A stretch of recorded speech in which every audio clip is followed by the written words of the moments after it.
My name is Rhapsody, and welcome back to Monster Train 2. You know the drill by now. I'm gonna hit the random button.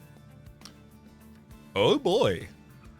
See, I haven't been doing this. Wait, no, I was about to say, I haven't been doing this myself, mixing MT1 and MT2 clans, double MT2 clans or double MT1 clans together. And then I was looking at this and I misread this clan as Lunar Coven for a second. I was like, oh, it's Lunar Coven and Devotion. So we're doing MT2. But my setup specifically precludes the possibility of that. I have one of the clans set to randomize from the ones from Monster Train 2 and one of them set to randomize from Monster Train 1. I should change that up soon, admittedly. I now realize.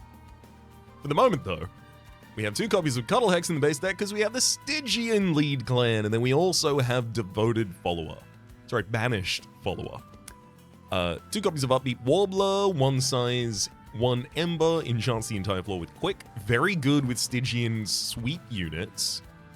And Guard of the Unnamed as a frontline Incant tank unit. We also have Aqua's Reservation as our Pyre Heart, giving us the ability to once per battle select the heart to gain 3 Ember. Seraphiternus Chosen of Entropy is going to be sapping our minions. Although the Curse of Entropy is ephemeral. So if you discard the Curse of Entropy, it also destroys it. So you can avoid having to even play it and having to get that additional sap. So obviously playing Stygian means we have control over a lot of discard, at least comparatively to the other clans. So we'll be trying to make some use of that as well. Excuse me. Let's head in. Oh, by the way, the Cuddle Hex, I just skipped over it, but we've got Cuddle Hex, which is 0 Ember, 1 size, end of turn, add Frozen to a random card in your hand. So we'll be playing a little with a Frozen sub-theme, one imagines. I'd like to have one floor that's effectively just good units that are giving me consistent benefits being protected by another unit. So like literally just a very large shield steward. Like if I gave this guy Titanite and plus 25 health, I'd plus 20 health rather, I'd be able to just hide Cuddle Hexes behind him on the top floor, and that would eventually be such good card advantage over time. Final thing I haven't mentioned so far is we have Soulguard the Martyr as our base champion. Should I upgrade them first or look at the artifact? Let's upgrade them first. Yeah. Cold Channel is a front line for Soulguard. On Incant, gain Shard 1, that will always be the case. And then Revenge, apply Frostbite 1 per shard to enemy units. Not just the unit that attacked you, all enemy units. So that gives us a tank for another frontline somewhere else. Well, actually, you aren't a tank yet. We still need to give you the ability to survive. This just means you do want to be the unit taking damage. And then there's also Titan Channel. Has stasis, so it cannot attack, cannot be damaged or targeted in any way. When you incant, you gain Shard 1, and at 4 shard stacks, you remove stasis, unlocking this 60-60. I don't really like that delay. I feel like this is a clan that already builds up over time. So what you want is instantaneous impact, or a scaling over time that is truly absurd. The next question is how well can I support a frontline Soul Guard with my secondary clan? And with Banished, you have, not Devotion, Valor, which is literally additional armor if you're in the front of the line. I think we can support Cold Channel here. Oh my god. Purified Soul Shard, unit cards without upgrades cost -1, but obviously, Founding Seal, Incant triggers an additional time. Well, this is going to be stupid. So, Guard of the Armored, Incants to gain Armor 6, Soul Guard, Incants to apply 2 Frostbite per shard, or 2 Frostbite per Incant to enemy units. That's just the base level so far. I think that also means that, because Banished units don't have Incant triggers, I think that means I also should go to the Stygian and Merchant of Magic in the second area, and then Merchant of Steel Banished in the third. So I need to focus on getting a good spell after this fight. It's a spell worthy of upgrading, at least. We can absolutely take the negative Mind Muddler. Ominous Acolyte is only doing healing. I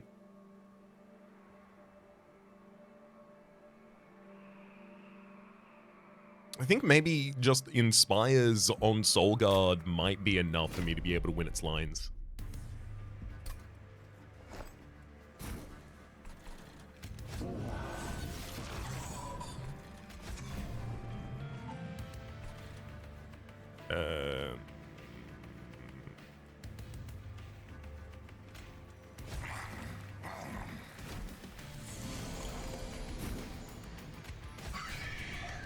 This is perfect.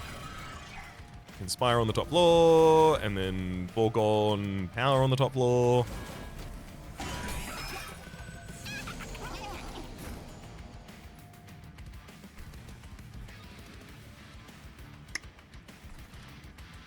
Cuddle Hex does more damage. So I'll throw you up there. Can't remove that Collector, unfortunately.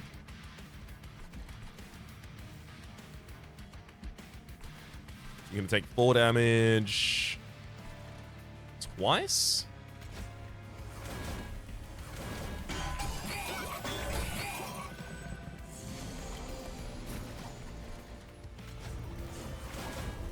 Long term, this is going to be the best way for us to win against the boss at the end of the run.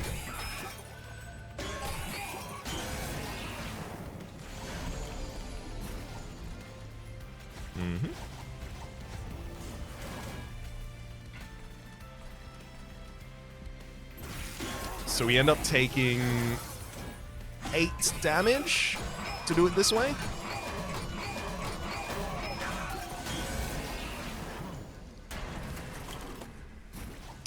Maybe I could have set up lower.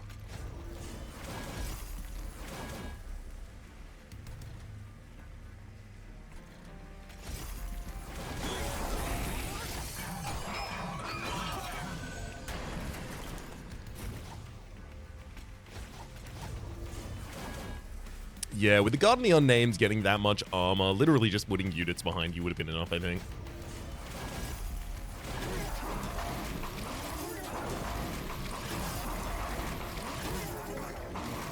That's okay, it's only 4 health. Twice.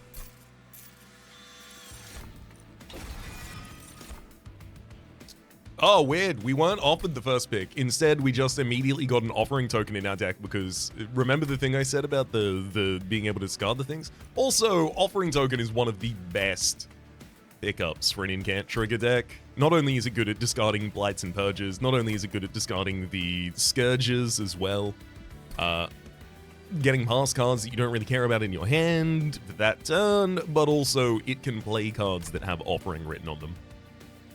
Punk Shredder, Upbeat Warbler, Penitent Bloodsuit. I'm leaning towards none of these. I could take Penitent Bloodsuit, 1 copy of it just to apply to an enemy. Like a flying boss. But realistically, I don't think flying boss... I don't think bosses are going to be our problem at all, just given the amount of frostbite we can put out.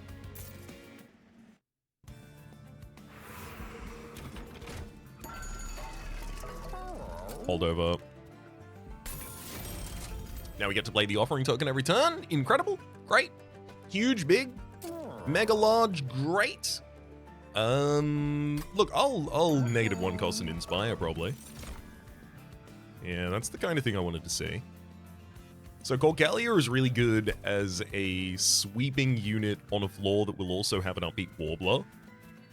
So you need a frontline as well. So it's like...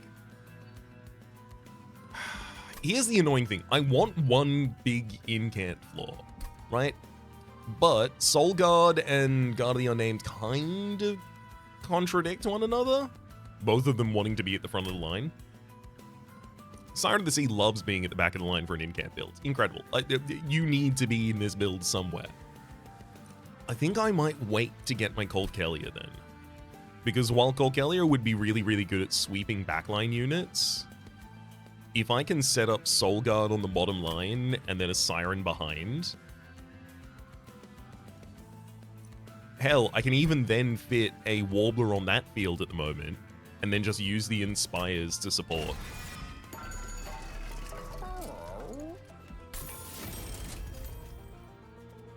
think there's actually a reasonable argument to be made here for removing a card from the deck as well. I'm not going to do it just yet, because I would like to be able to upgrade minions with all of the upgrades they want. The least damage is dealt on the bottom floor here, so we'll be able to go Siren down on the bottom line without too much of an issue.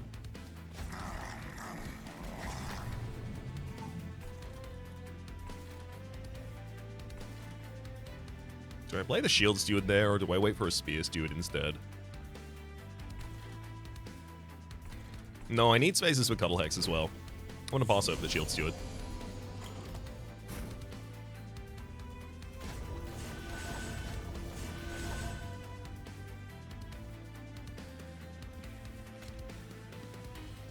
Let's drop a Upbeat Warbler, and then Foregone Power the enemy.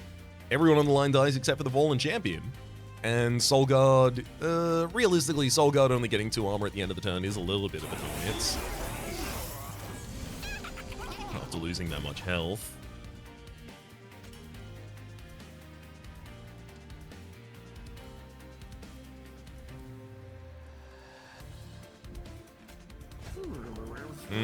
I can't get that Collector in the backline.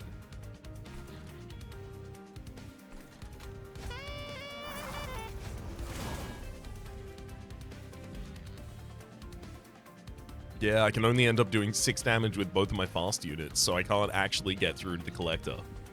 Oh, that's so annoying. I wanted that money. Obviously, Cuddle Hex still goes on that line. Same with Upbeat Warbles.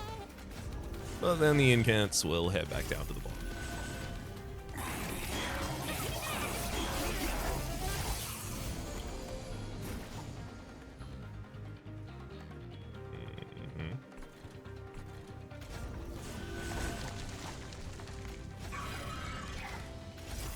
Thankfully, we're in a position here where the Siren of the Sea is probably large enough to still contend.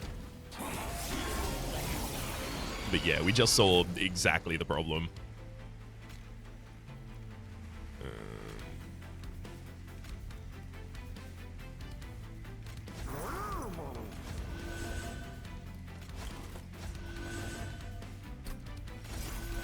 There we go. Exactly the problem with having our cold channel in front at the moment. We need more health support for it.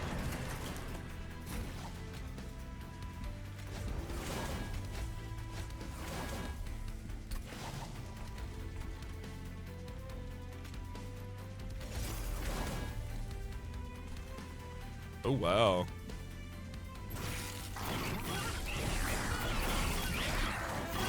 Your 5 armor per turn is keeping you over the top of this at the moment. That's really annoying.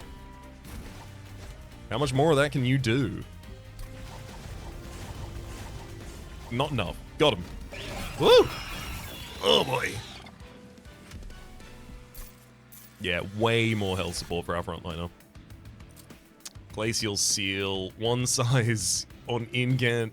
Apply Frostbite 2 to enemy units. My god. Oh, that's so good.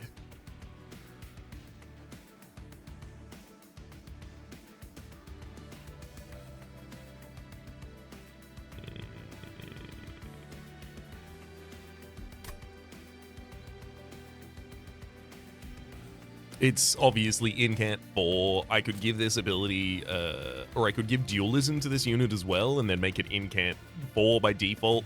Incant 8 with the doubling. I really want Offering Token, but you can't turn down Glacial Seal turns. They're offered in that position. Challenge, Advance, Sublime Melee Weakness 1 to an enemy unit. Yeah, I mean, being able to reveal targets is pretty useful.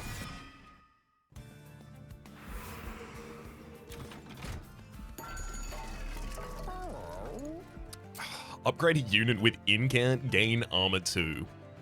Huge.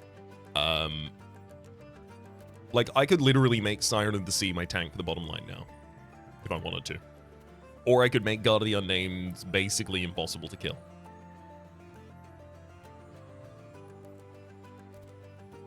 There's an argument to be made that I should give it to the Glacial Seal to prevent the Glacial Seal from dying ever.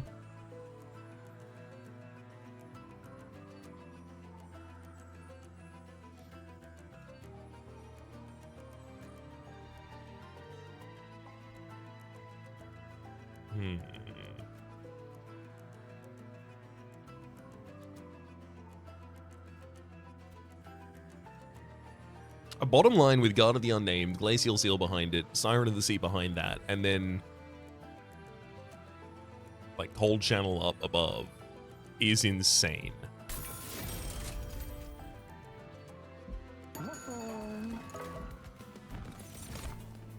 Banished unit. Demonic Fledgling or Steadfast Crusader. Fledgling with Shift gain Valor 1, Strike gain Valor 1, Shift gain Rage 2. And then Steadfast Crusader just slamming. I mean, realistically, Steadfast Crusader is just another big guy to put on another floor. I'm totally okay with that. Hell, I could give you Valor 8 by default. I wouldn't be sad about it.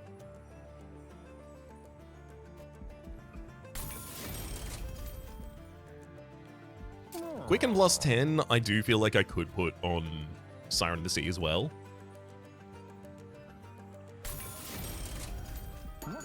Especially if she gets multi-strike later on. Oh, okay. Upgrade a spell to gain triple stack. Permafrost on reserve permanently gain 5 magic power, or upgrade a spell cost 4 less. Well, none of my spells can cost 4 less. Can any of you even be triple stacked?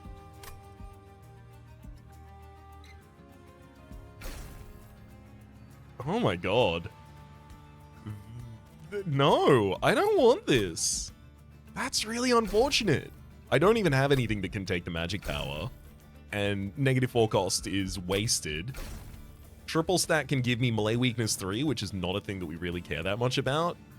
Or 24 frostbite, which is pretty good, but it's not really as impactful as triple stack you want it to be.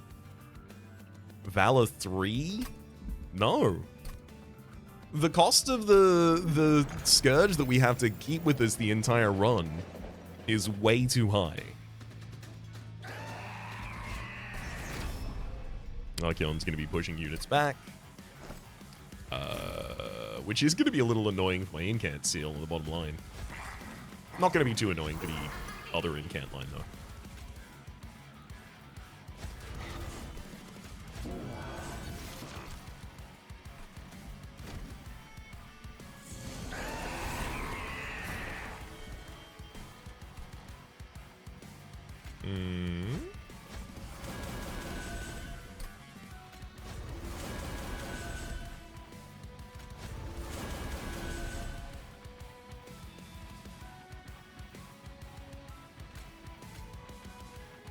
Hang on. So 49, 8, we're not going to be able to kill you. So if I advance you and give you melee weakness, then I will kill you.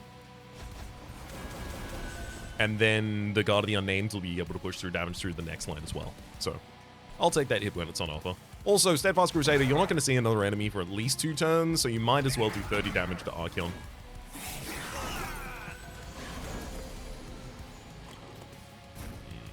Can't Incant on the bottom line with that Chosen Shield Bearer there.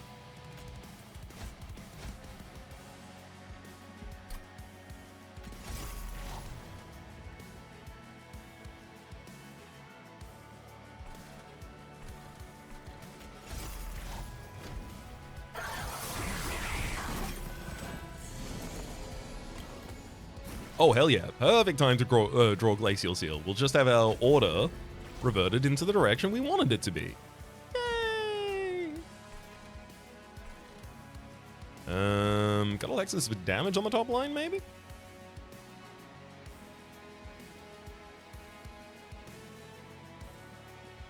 I mean, you don't need to not be sapped, so I can actually Incant on this floor still.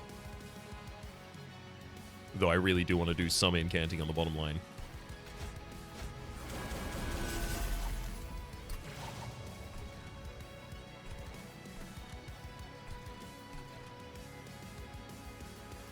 I actually think I'm probably better served during double Cuddle Hex on the top.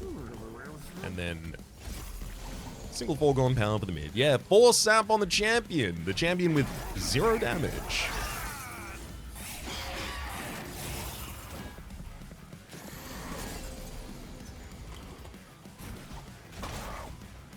Perfect.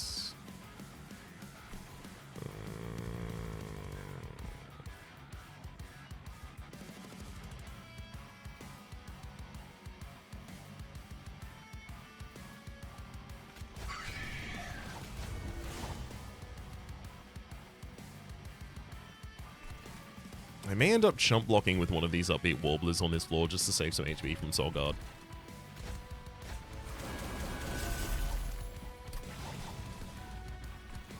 Yeah, I will.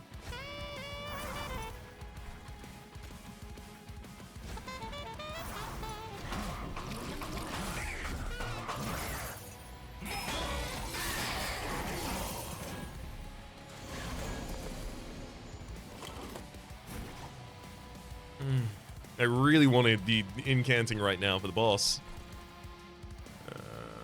Not going to be capable of saving Soul Guard on that line. Yeah, we get more stats out of it than we lose. We'll just not be attacking with the Guard of the Unnamed on the bottom line now.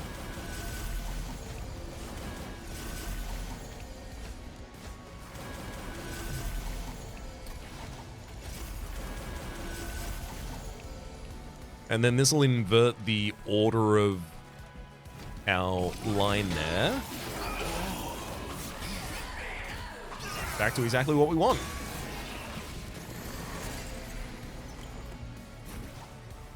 Perfect.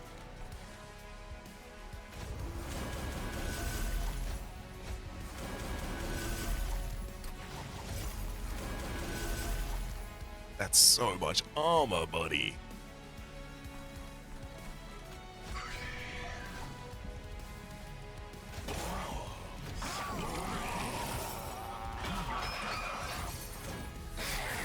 Archeon down.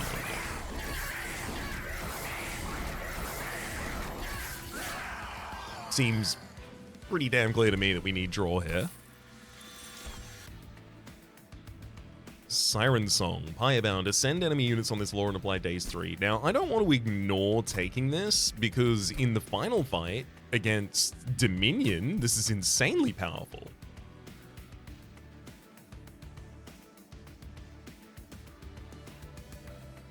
I mean, same with Spike the Stygian, though, I suppose.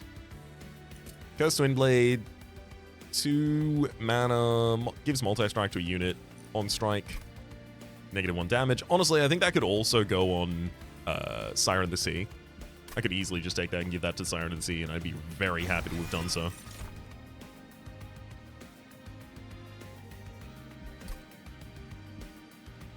I think I could easily also take a second Siren of the Sea as a unit to go behind the second Soul Guard. That's what the Foundation, that's what the Incant Seal makes you do. Oh my god. Merchant of Magic. Merchant of Magic with a dupe next to it. Come on, give me Spell Chain. Double stack. No. Consume removal. And -2 cost and consume removal. I don't want to do those to the same one.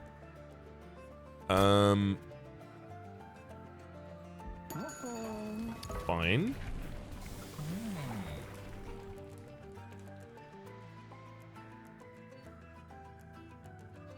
Here's the thing, though. Titan Channel. 60 health, 80 health. 60 health, sorry, 60 damage, 80 health. I only have to cast 2 things on your floor before you're activated now. I think I take Titan Channel over Cold Channel here, and then I'll probably take, you know, whichever one makes it larger the next step. It's probably going to be Titan Channel too. I'm going to be re-rolling here, because there are such good ones. Spell Chain. It's Spell Chain on Offering Token, and then it's dupe that same Offering Token. You know how many Incant triggers we just got? Many. Many Incant triggers.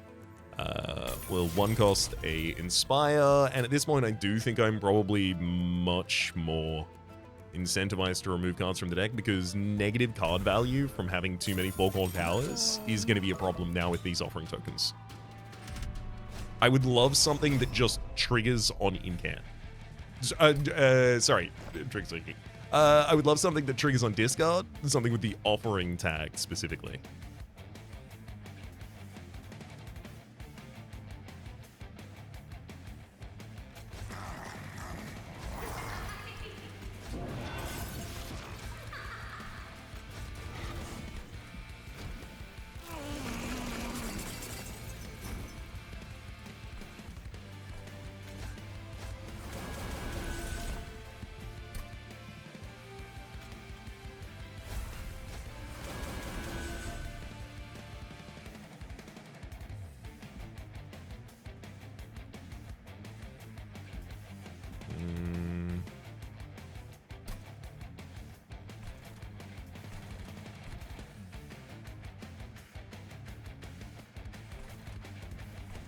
Cast Twin Blade, then I'm going to go Inspire and Foregone Power on the next floor just to reveal Soulguard the Martyr so that I'm ready. And again, Steadfast, you're on the top floor, so you may as well use your ability.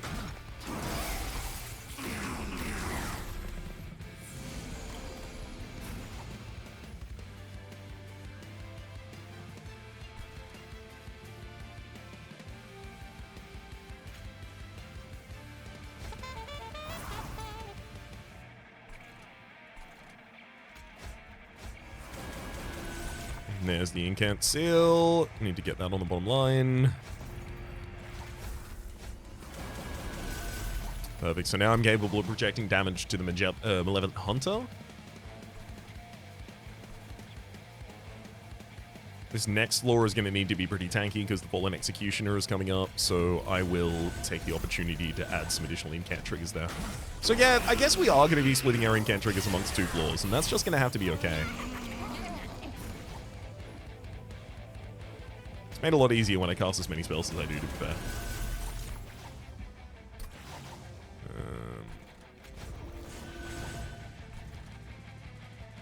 Yeah, 4 free spells a turn. Love it.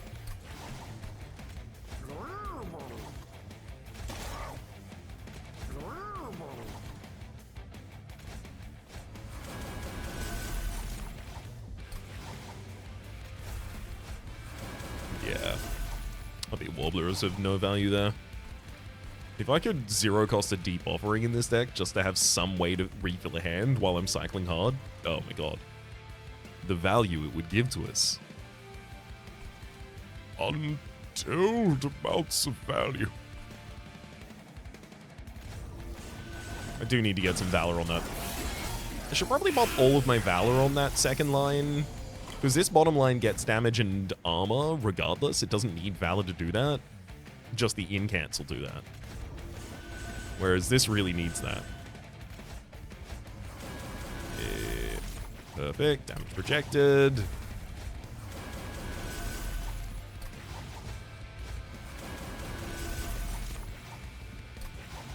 And in fact, the entire line goes down, and we only discard cards that we wouldn't have even wanted to play this turn, get the Incants on the next line.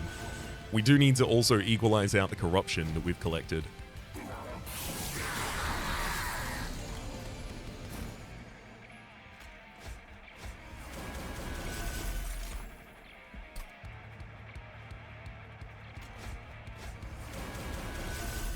I love just discarding for free, which is to say drawing a curse I just get to discard.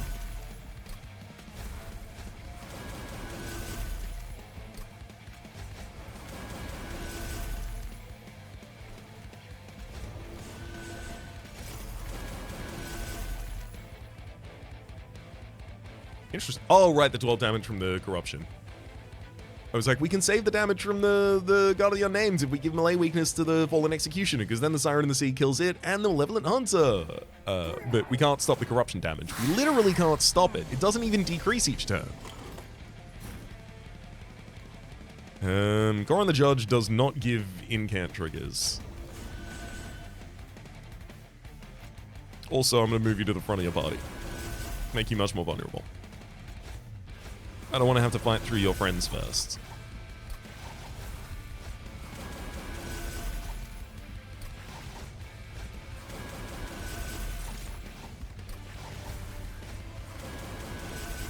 We have extremely murdered this man.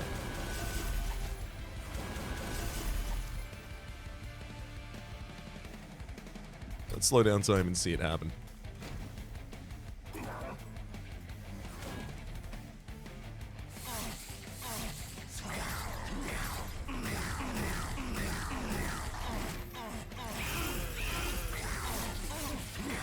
Yep. The Curse Twin Blade was definitely the right choice. I almost looked at multi-strike and was like, no, thank you. Unnamed Tome. Apply mute 5 to enemy units. Honestly, I am kind of intrigued in the idea of taking just a single copy of that just to float around in my deck and get ready for, you know, someone with something really annoying. Disables triggers and abilities, decreases every turn. Like, there's obviously bosses that you can invalidate a lot of with this, especially in the final fight against the Titans. Gimme. Shield of Wing. Revenge, deal damage to the attacker equal to this unit's health. That on Soul Guard, the Martyr, is literally just, it's a lot of damage. Alright. Why would I not take that? Oh my god. Merchant of Steel, Empyrean Well, Hersel's Horde. Yeah, I know you're offering me a Merchant of Trinkets. I simply do not want it. Upgrade a unit with Titanite. Well, they're never getting through the Guard of the Unnamed. Never in a million years. Another Valor bump. Honestly, just keep the Steadfast Crusader on the top line alive, please. Do I do Heartstone and then reroll, or do I just reroll without it? Let's look at the artifact. Token of a Traitor. Playing a spell deals 2 damage to a random enemy unit on that floor. Great. I'm gonna skip the Heartstone. That seems like maybe a bad idea, because putting the Heartstone on the Glacial Seal is literally just keep it alive for a while. Like, it's nice. And then I would have 115 after that. Okay, yeah, I'll do it. Glacial Seal, Heartstone, reroll. Dualism, Incant. And I have enough to get both! Upgrading unit with Dualism.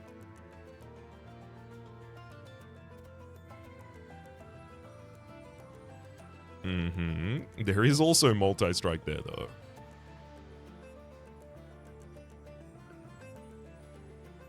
Feels like multi-strike on Siren of the Sea is also correct. You know what? Multi-strike the Siren of the Sea, and then incant the Glacial Seal.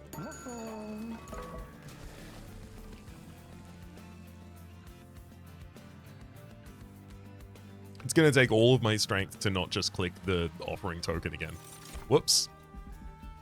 I failed.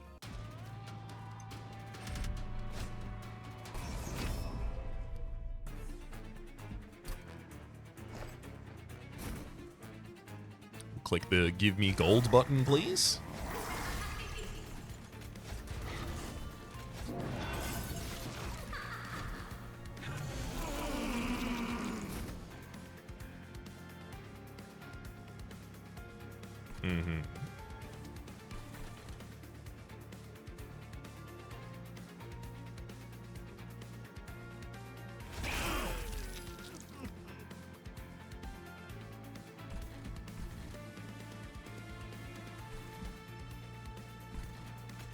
Drop a Glacial Seal on the bottom line.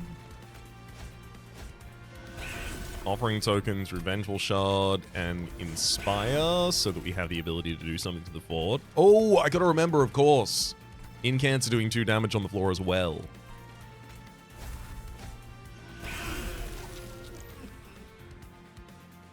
We've got enough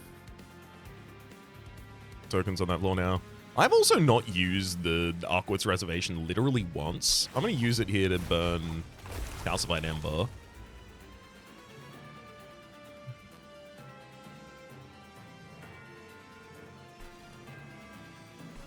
So we'll take 6 damage to the Pyre. Fortunately, we can't get Corruption on the Pyre, so it won't be just taking damage every turn after that. I do need to cast a spell on the bottom line as well.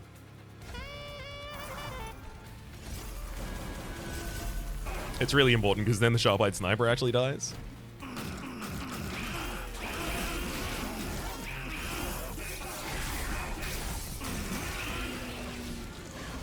Yeah, this will definitely be worth the gold we get for it. You know what? I'm gonna use the unnamed tome to prevent the sapping on that bottom line right now. Stop. Stop sapping me. I would like to incant, please.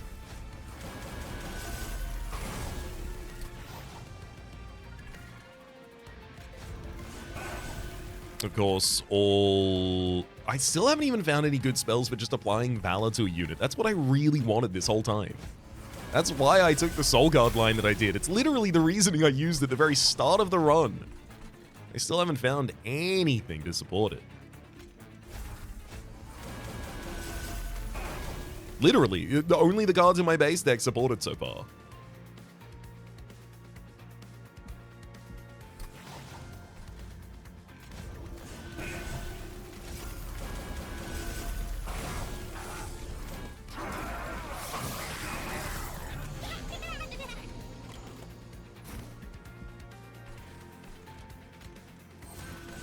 Shield of Wing on Soul Guard is going to do 90 damage every time anyone attacks you, and if they survive that, they then have to deal with all the frostbite they'll start getting, and also the Siren of the Sea has hit them.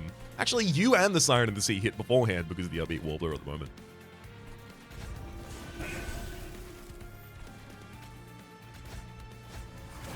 And now I just cast my 6 incants. Effectively just cycling for the best card in the remainder of my deck at the moment.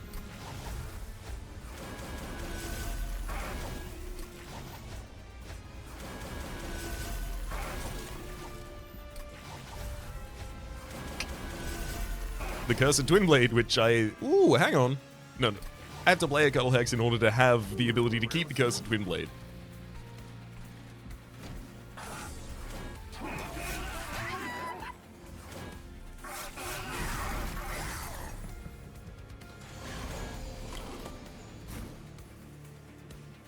I'm going to leave that bottom floor to resolve. We'll deal with you on the next side. So now we'll just get incants for the second floor. I really wish the cards being added to my hand would resolve a little faster. Ooh, I do want the Inspire, but there's literally other free Inspires in this deck. I would prefer to get those casts. There we go. If I got a relic that was literally just every time you give Valor, give 2 more, like, insane. Oh no, it's every Valor instance comes with an additional instance of Valor. It's just 1. But still, that would double the Valor from my base deck.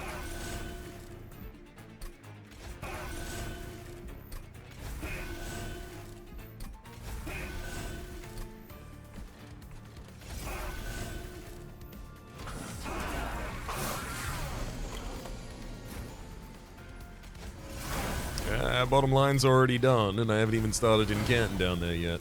There will be bosses against whom I can't incant, so it is important that I have these 2 incant lines that have, like, different strengths, and they're gaining permanent buffs while I'm incanting over the course of the run as well.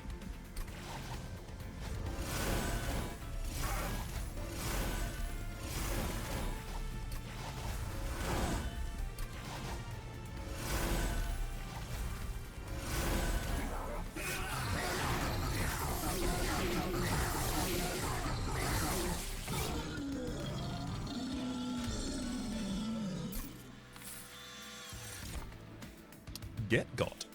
Guardian's Amulet, exactly the kind of thing I was looking for. 3 Amber, offering. Apply Sap 2 to enemy units. It gets cast when you discard it. Shield of Wing, I don't have a second unit that really has high health to support that. My tanks on 3 different lines are a Steadfast Crusader with armor more than health, a Guard of the Unnamed similar, and then Soul Guard. None of these. I'm wrong. It was the Punk Shredder.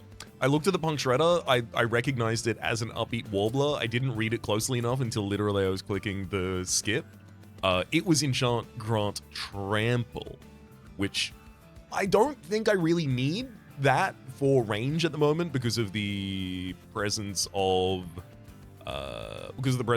Glacial Seal, the reach given by the quick multi-strike, Cursed Twin-Bladed, Siren of the Sea, the Soul Guard's response and stuff like that. I don't think it's essential, but I definitely think I could have considered that more. Forgotten Boons, Celestial Alcove, Merchant of Arms. Merchant of Arms, like, I would love Cursed Twinblade to be played earlier. It's just I also can't afford it. Same with Shield of Wing. Removing 2 cards from the deck as well as possibly double stacking some other cards. I actually also really need the health from that right now. Holdover, yes. Holdover on Guardian's Amulet, because I'll just be able to cast it for free every turn. Also, I could now make it heal my Pyre for 3 every single turn. The reason I don't want to do this is because if I get Spell Chain instead, I can double cast you.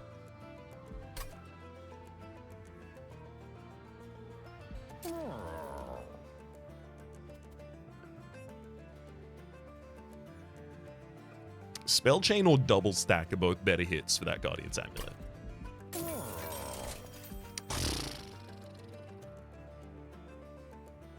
Well, what do you take when you get offered everything you want?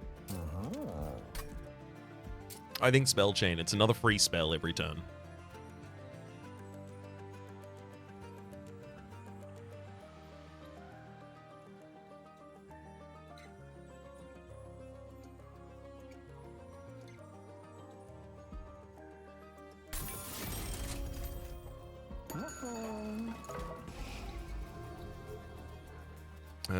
Card negativity in the deck obviously needs to be cut. These Foregone Powers are part of that.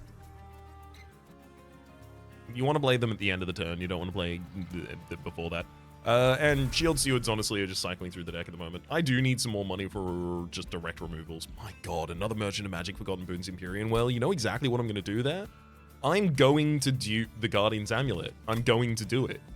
Every turn, that means that I'll have these 5 holdover cards. Well, I have a draw relic as well, but my 5 holdover cards, 3 offering tokens, and 2 Guardian Amulets. I play offering token, Guardian Amulet, offering token, Guardian Amulet, offering token, Guardian Amulet, offering token, Guardian Amulet. By the end of all of that, I've drawn 4 new cards in my hand. I've spent 4 cards from my hand, but I've also incanted once, twice, 3, 4, 5, 6, 7, 8, 16 times. I got to imagine that's good enough.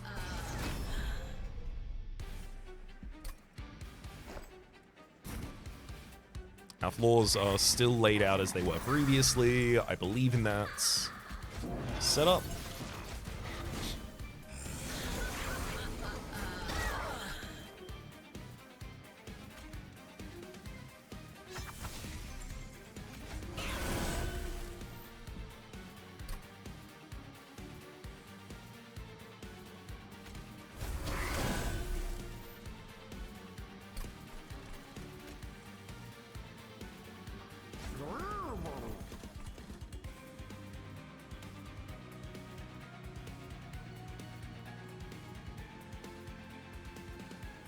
Advanced melee weakness on Ravenous.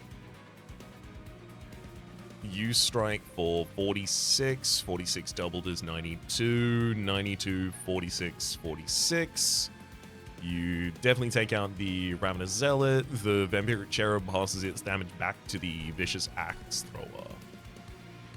I think I might actually have a really good case to be made for just use the Aquit's Reservation this turn. And then just go all out. Push this bottom line down so the second line has some more time.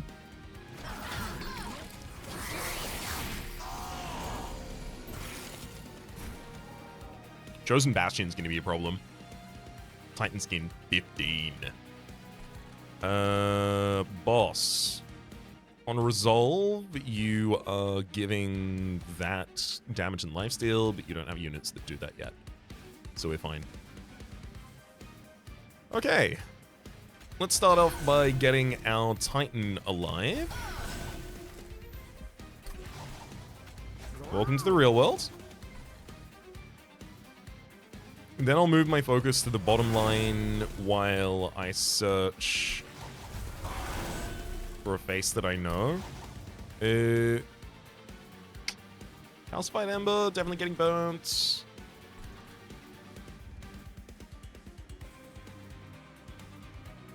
How comfortable am I with the Chosen Bastion coming up to the next line? Can I do anything about it, though? That's a good question to ask as well.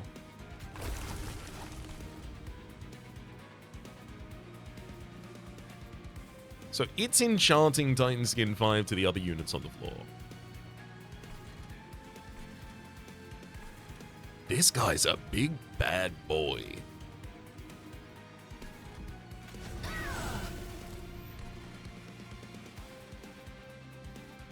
Scarred Sentinel is not going to grow any larger. Vampiric Cherub, I think maybe I need to use the Unnamed Tome to prevent the Vampiric Cherub on this floor from giving damage and lifesteal to this Chosen Bastion. Because how am I going to project damage?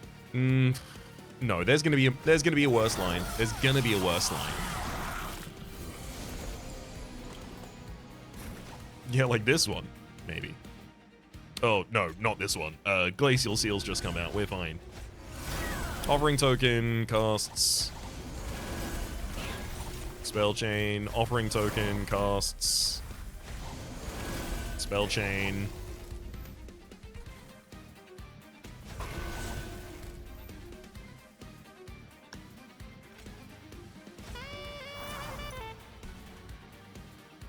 This whole bottom line is already being eviscerated, so that's good enough. I don't have to worry about the resolution of Kale's ability.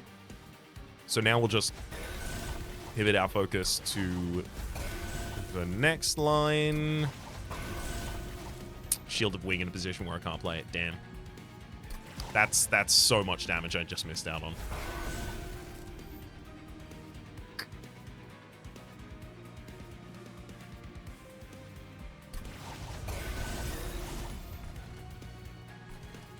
Whoa.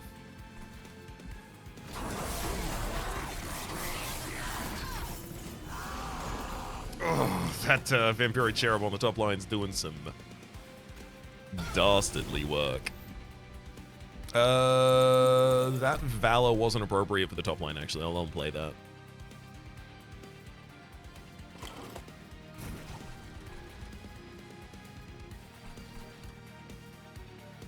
Obviously, Guardian's Amulet for units on this line is really appropriate at this point.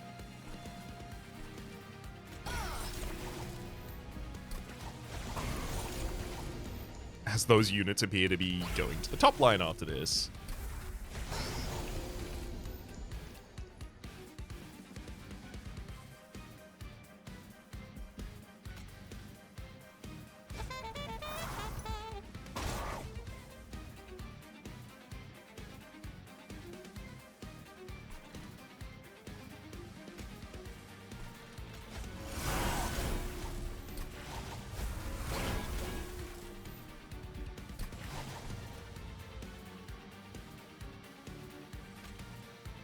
How much Frostbite is enough?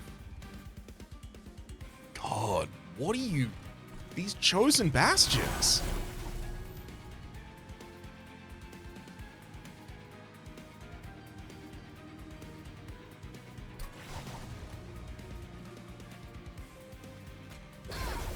I've got to mute the top line. I've got to cancel things from them.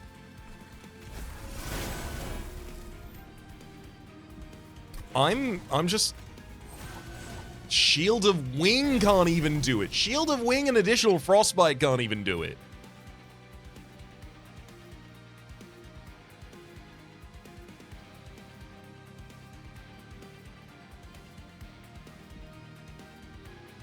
Oh my god. Yeah, we're gonna be taking damage this time.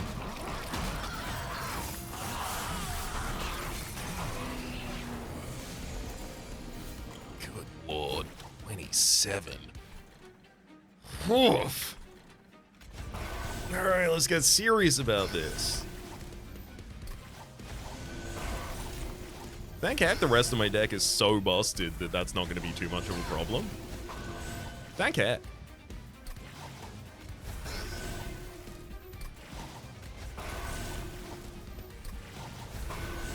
The bottom, the other bottom, wait, hang on.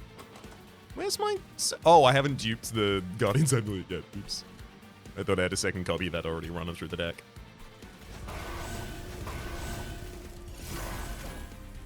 Okay, good. We've got Chosen Bastions down now. Whew.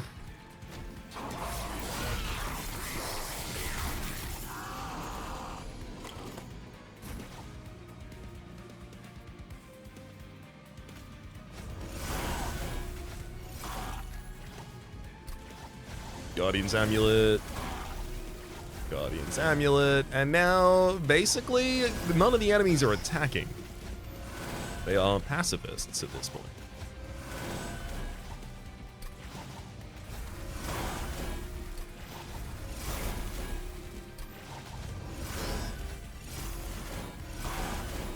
Throw down a little more Incant for the floor.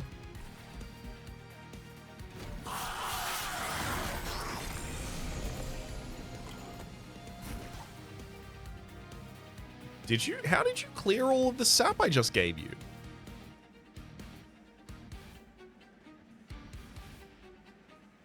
Oh, you are still sap 12. How did you get that much damage then? I'm gonna guarantee that you don't kill this top line. I'll sap you until that happens.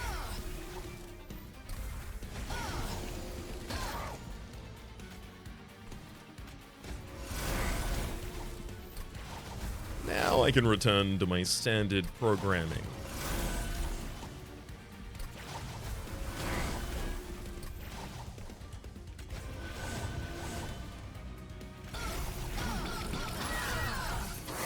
Alright, Kale.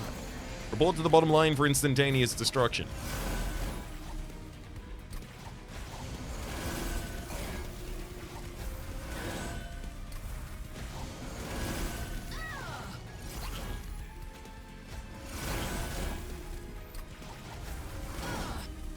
I say instantaneous. I will regress through each stage of this just because there's few things more delightful than just incanting this many effects per spell. It's very dense for the dopamine receptors.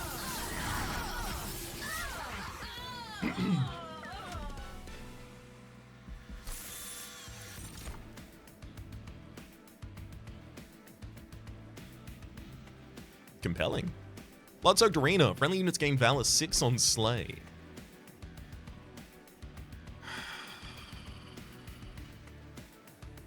The reason I think that's really good is because Soul Guard would be slaying with the Shield of Wing a lot, and that Valor would be a lot of support for you to continue living.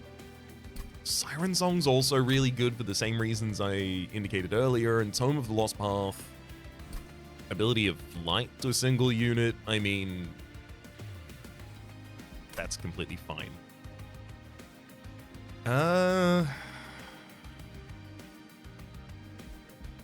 Blood-Soaked Arena would do a lot of work. The thing is, I'm also incentivized to put Blood-Soaked Arena on the bottom line, and also, like, when the bottom line is doing really well, no one gets to the second line, so Soul Guard would be, like, underserved by this. This feels like a bad way to give you Valor. I'll take Siren Song. Can you guess?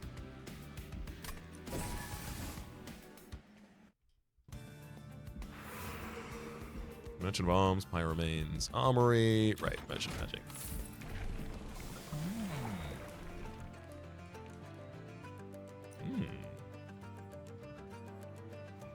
Titan Channel 2. At 10 shard stacks, remove stasis. I have to cast 5 spells on your floor now. I still think that's worth it. I think the additional health is huge.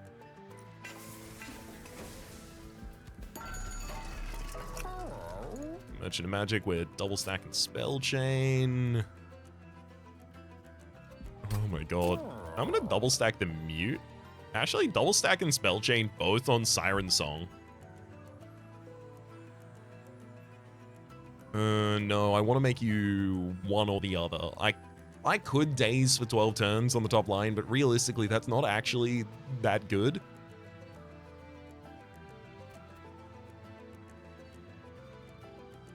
I think it's better to spell chain that. Yeah, so it's -1 cost and then spell chain on Siren Song.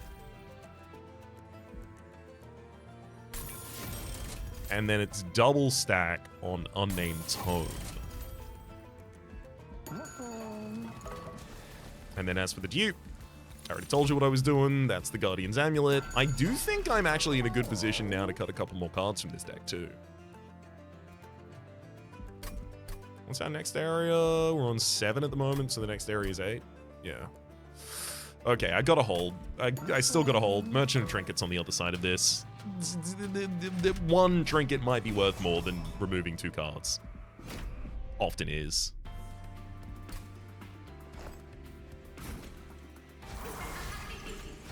I've got to incant on this bottom floor a bunch to make sure Siren in the Sea doesn't die to the Penitent Pressstones I just spawned. But also I want the money.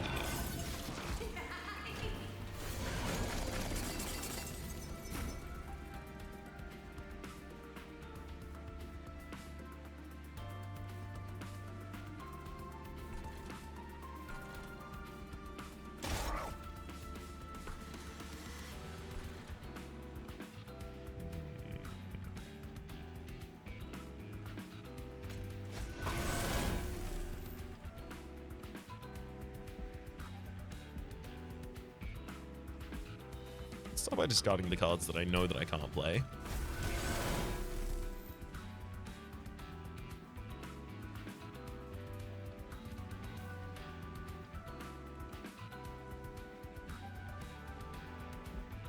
Obviously, the Warblers would die. Yeah, I can't equip the Titan Channel yet as well. Minor frustration on that.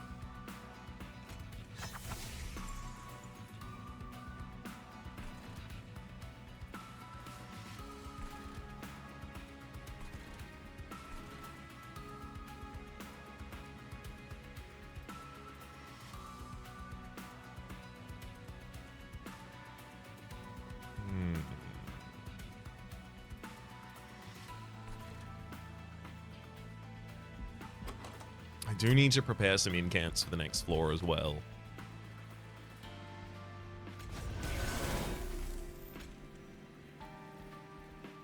But also, the sooner I push down the Penitent Pressstone on the bottom floor, the far better off I'll be.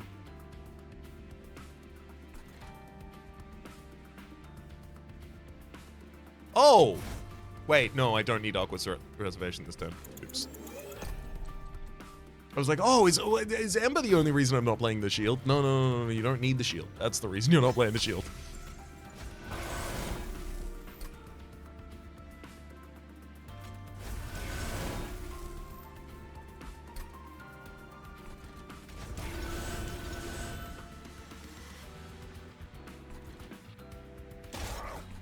Yeah, that's where we go.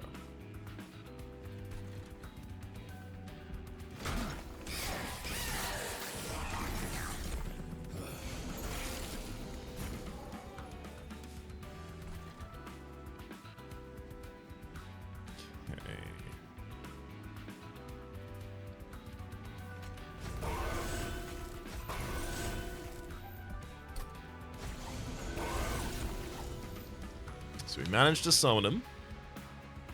Huge. Let's weaken the bottom line as well.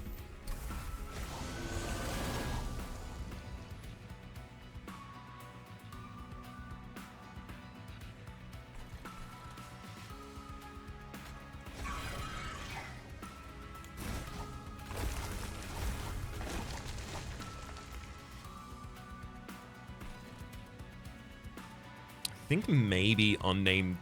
No, Unnamed Tome for the boss at the end of this run. Because the boss at the end of this is going to be anti-Dominion. Sorry, anti-Dominion, anti-Incant. So holding the Unnamed Tome for her, I think, is by far our best choice. Celestial Bastion in the front line is not going to do that much damage. This one's going to be taking damage to Incant every turn, so you will die soon.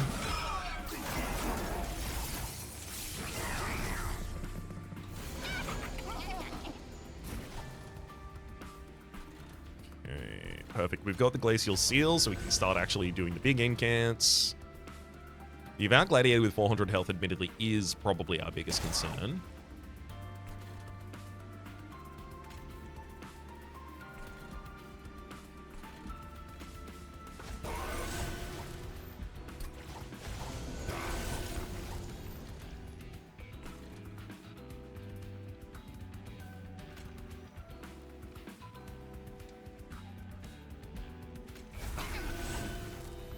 I think hitting it with heavy sap to start with.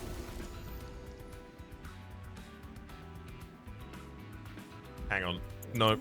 Nope. I can't heavy sap that floor. I prevent them from then hitting me at all, and if they're not hitting me at all, then they don't get the frostbite damage that kills them. So I'd prefer to be hit on that floor.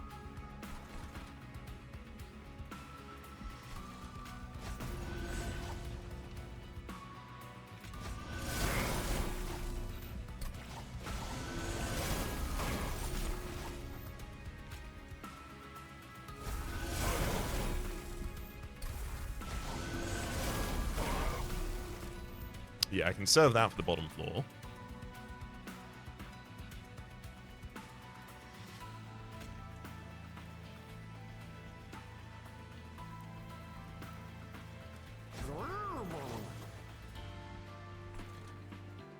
Summon an additional Cuddle Hex as well.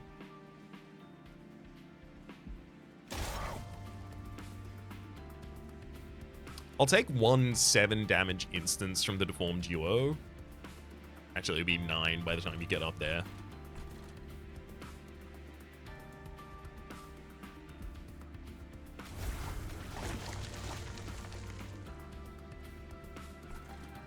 I'd love to double cast the Guardian's Amulet with both of the foregone powers at the moment.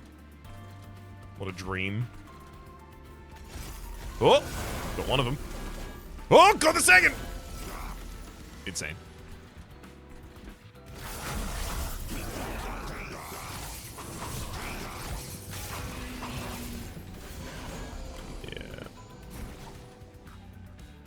Mr. Health again at the top line is our primary concern.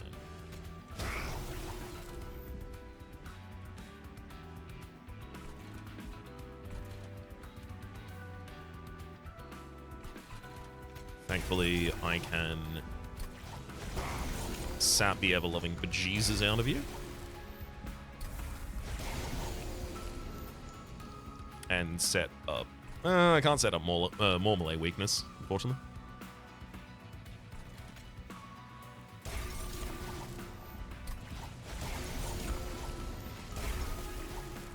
Oh my god, we drew into a new deck and got another one of the Guardian's Amulets. Perfect. So you've got -16, so you will take enough damage to the Aqua's Reservation that you'll die before you start doing damage. Perfect.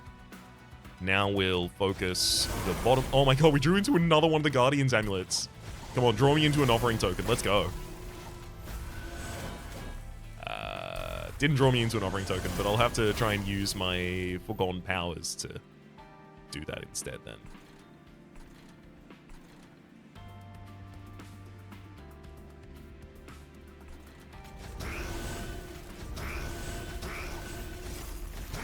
Yeah, got one of them.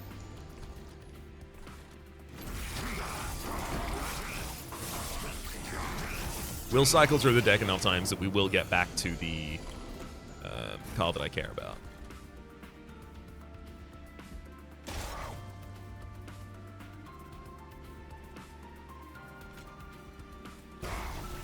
Perfect.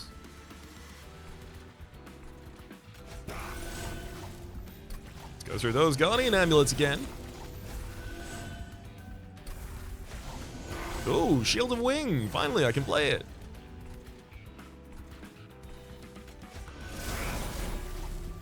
Oh, also now we've got Siren Song. I just get to give you 6 turns of getting hit directly by the pyre. I think that'll give you some time to cool off.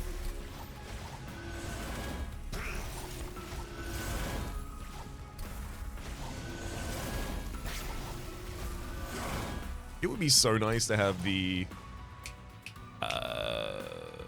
Anvil, the Shattered Anvil here, just so that when I cast the 3-cost offering spell, Guardian's Amulet, all of my Inspires would become 0 cost. It'd be nice. Totally unnecessary, like way more than is required, but nice.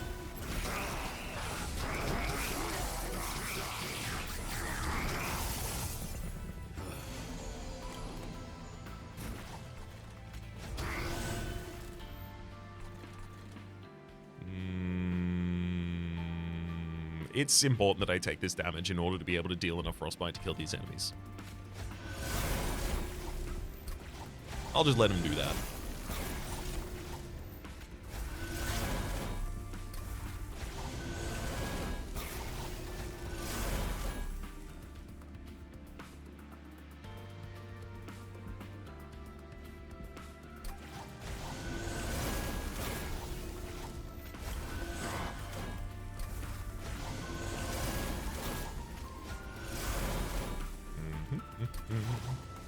Yeah, see? No more damage.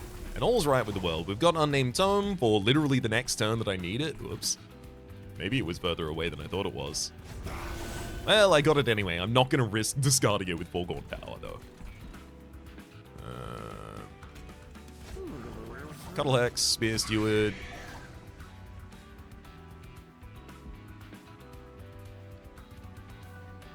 No, you still don't get to deal damage to me.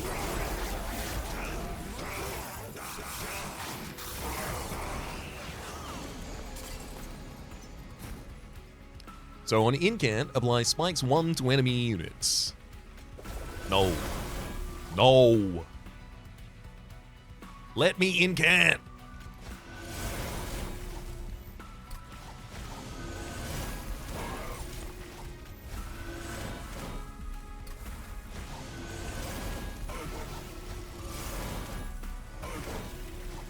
I want to sap all of your damage forever. No casting allowed.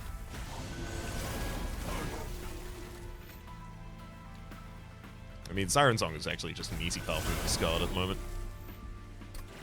Because it doesn't do anything. Alright. Looks like we're out of other cards to card. Get him.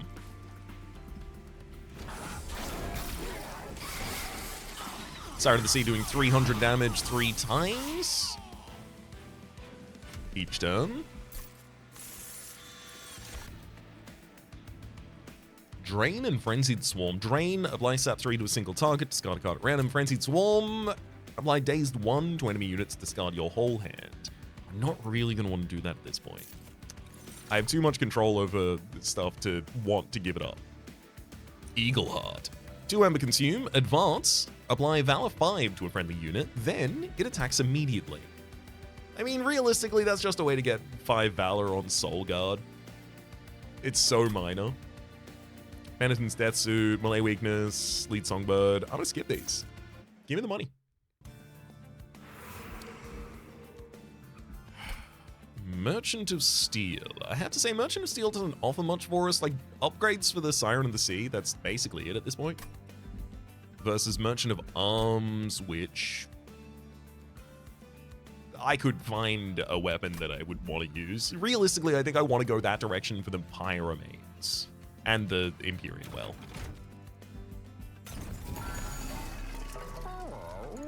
That's fun. At start of turn, fully healed champions. Soul Guard is now taken care of. Titan's Claw. At end of turn, frozen cards are reduced to 0 cost until played or discarded. That'll happen sometimes, and it'll be relevant less of the time.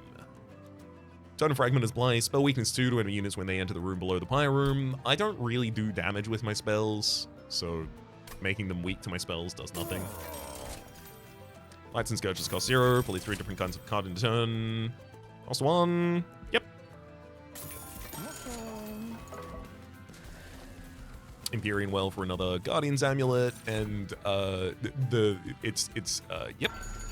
I didn't even bother looking at this room. Although, Swift Steel Dagger, you can get a unit quick, eh?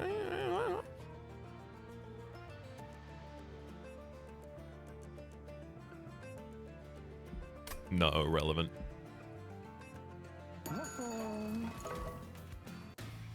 Irrelevant.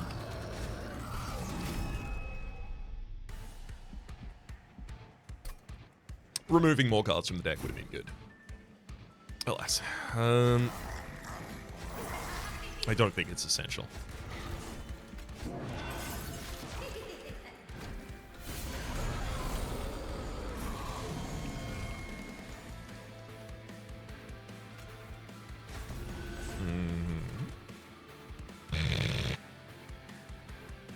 this is so good.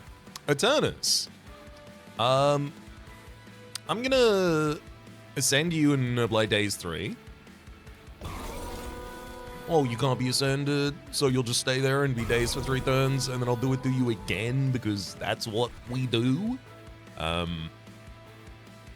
Enthralled Ardent giving plus 20 damage to this field every time I cast a spell is terrifying.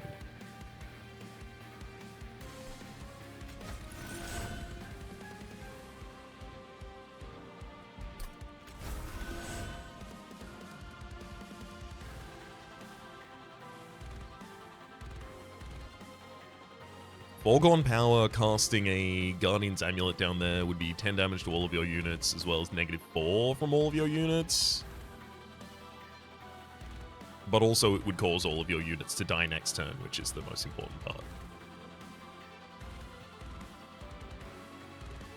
I think I just need more Incant triggers.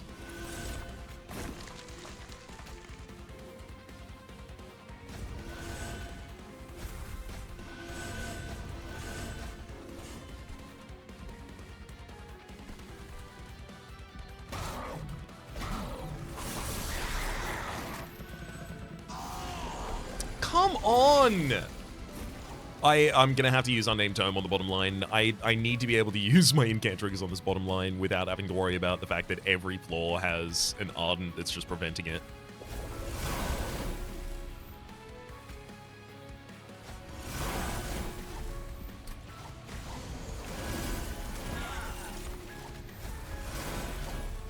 Thankfully, this turn is going to be really impactful. Cuddle Hex goes on top.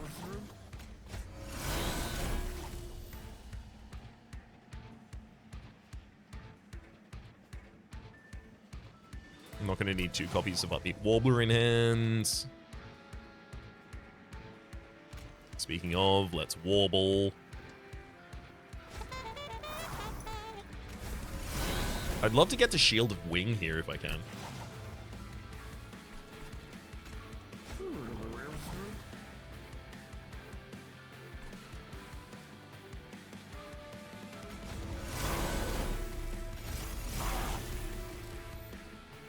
Okay.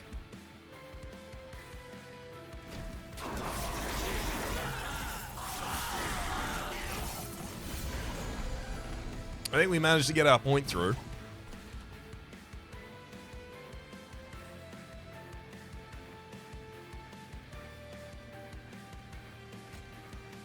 Custom Twin Blade. It's the 500 health unit behind a Celestial Bastion that I'm going to have a lot of trouble with, I think.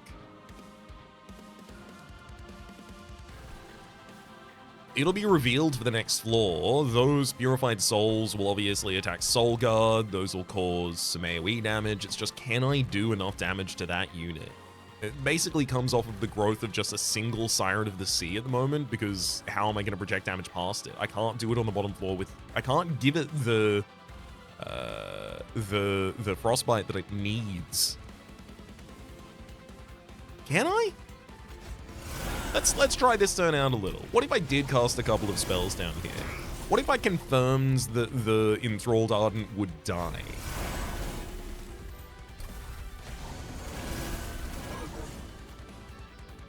Prevents the 40 health healing between floors. We get 16 Frostbite on the Avowed Gladiator. We obviously get some more stats on our floor. Yeah, that's way better. And then I can use Arcwit's Reservation to give me the ability to play the Shield of Wing on Soul Guard's floor. That's another 100 damage for anyone who deigns to dare to attack you. And then I think the rest of my saps really need to be the Seraph Eternus. The sooner I completely disable you, the far better it will be.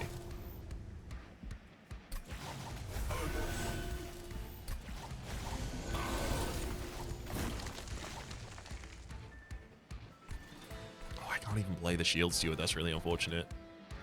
Because otherwise I could guarantee play all of the others and then use Foregone Power to play the next Eternal again. Oh, did it anyway.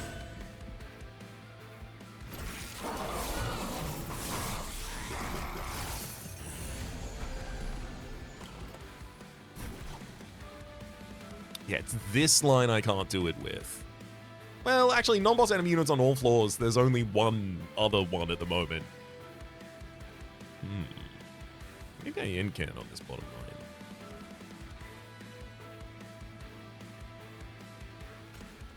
Yeah, I do. Because, okay, so every time I do it, they get 20 damage additional on this floor, right? But I trigger 10, I trigger 3 and 2 armor incant twice, giving us 10.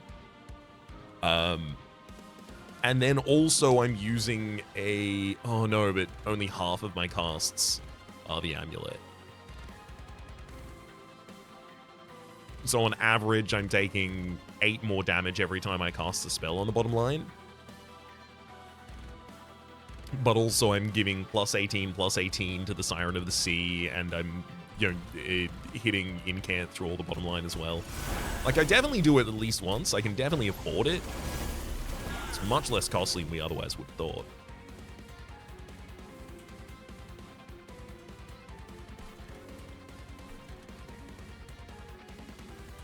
I don't want to just be incanting on the top line. That doesn't make too much sense to me. Despite the fact that obviously it would get more sap on the enemy, it feels like wasted incants.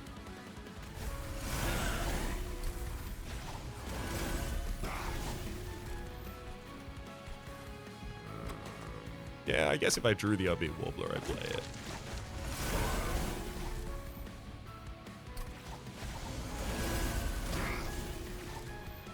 Oh, I didn't even think about the fact that we could use the Token of a Traitor to deal damage to the chump units on the bottom line and prevent them from damaging me. So now I give you 5 damage every time I cast a spell, and I gain 10 armor, and I also sap you a bunch of the time. So never mind. It's way beneficial now for us to cast on the bottom line. Also, Versatile Emberstaff is 1 off of draw and energy, so I'll play the Warbler. That's what I was talking about when I played the Scourge before.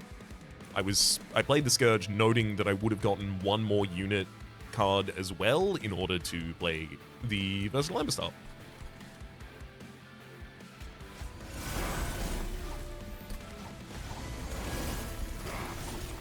Perfect. We're destroying the front line on the bottom line. That's really important to be able to do. Wait, are you on the top at the moment, buddy? You are. Get got. Siren songed. Siren songed. Sing at him. Sing on him.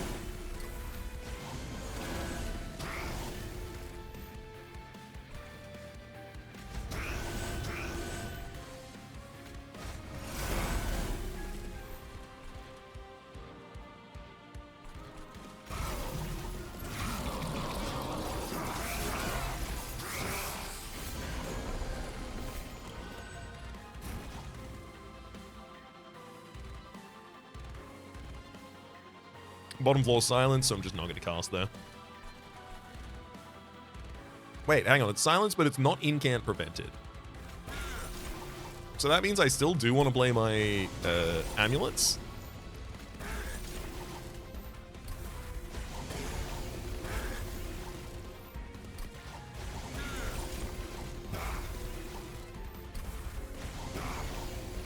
Because I can still weaken the ever-loving hell out of you.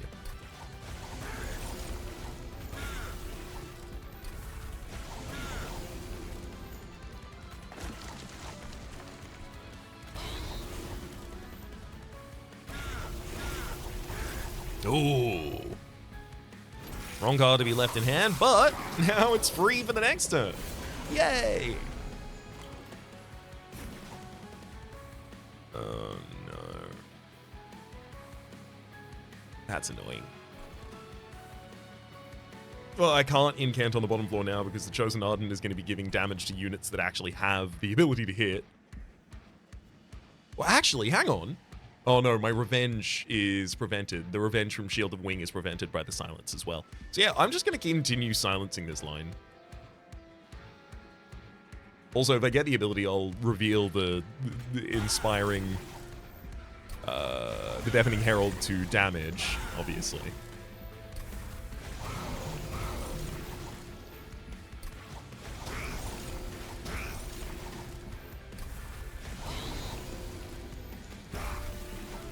There we go. Welcome to damage.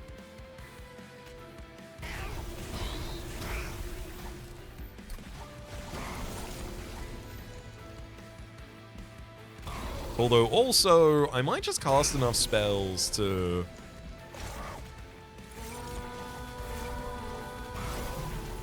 end up killing the unit. I did not manage to. Just short of it. Almost killed it with just the Token of the Traitor. Instead, I've sapped it to Kingdom Come. That'll definitely do.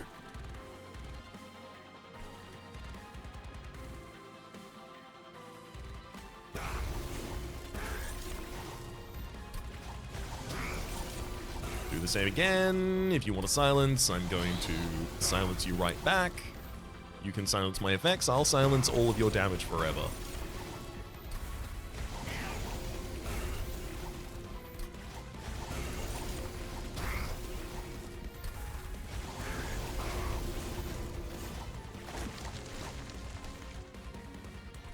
Yep. Feel like that'll do it.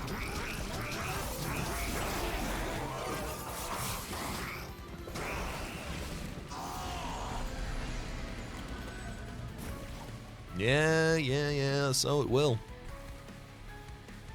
I'm just gonna let that one resolve. I could cast a bunch more things, but unfortunately... Wait, my incants aren't stopped? Okay. I'm good. I thought they had silence on that floor. They have something that means I probably should silence, but I'm not going to.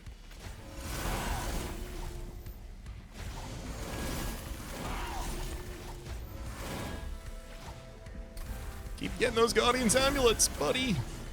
I never want him to hit me.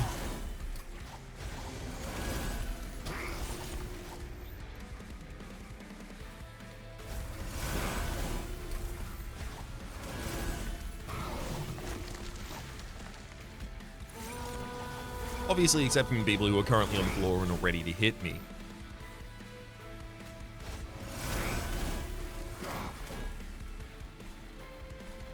Yeah, we gave enough damage to the next line that they actually will kill Soul Guard. No!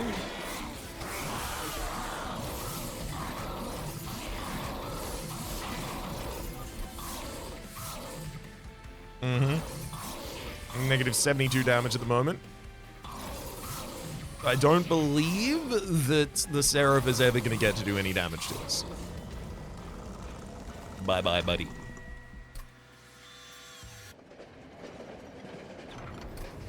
Gotta venture forth for them Titans.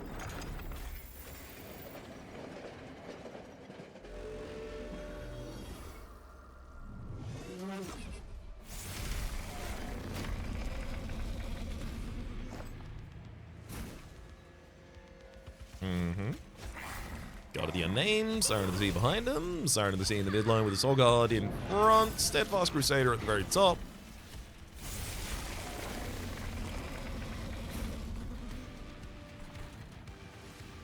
So, Fate Link, Entropy is immune to Dazed. Top line, Dominion, you are not immune to Dazed, nor Propaganda. I'm gonna hit you with 2 Siren Songs, 6 turns of You Do Nothing to Our Pyre. Thank you kindly.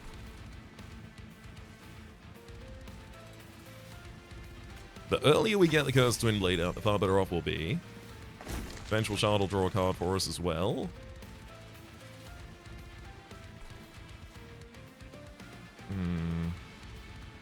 I'm going to drop Upbeat Warbler here as well, just to be ready to effectively chump block for Siren of the Sea.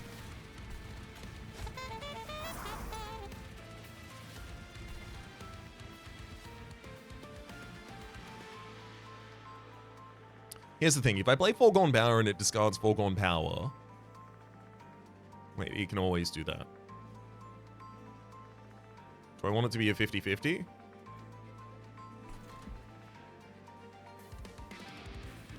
Because if I discard Inspire, if I use Inspire, Foregone Power discards a Guardian Amulet, then the next one also hits a Guardian Amulet, and suddenly that's a huge amount of incants we get to get. And, like, Guardian Name really wants those. But so does Soul Guard, obviously, to be ready to cast.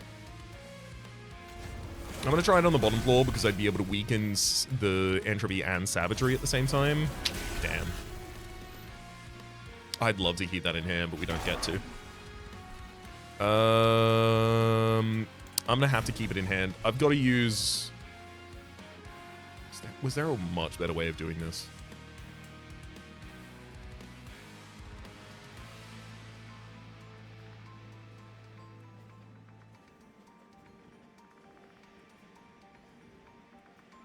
I don't know.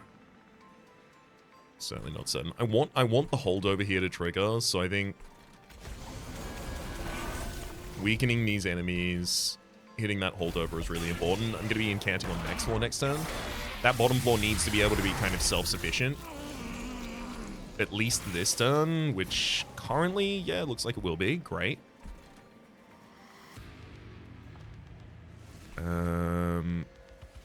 Savagery on loop gains multi-strike, and on an empty floor deals damage to the pyre. I think I'm gonna unname you.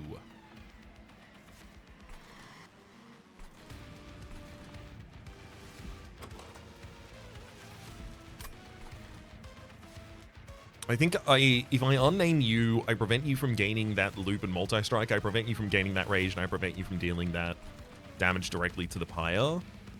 I could also see wanting to use it on the first terrifying incant floor, though.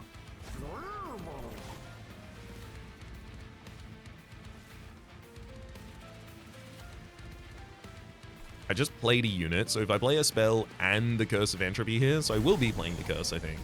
I'll now get to draw.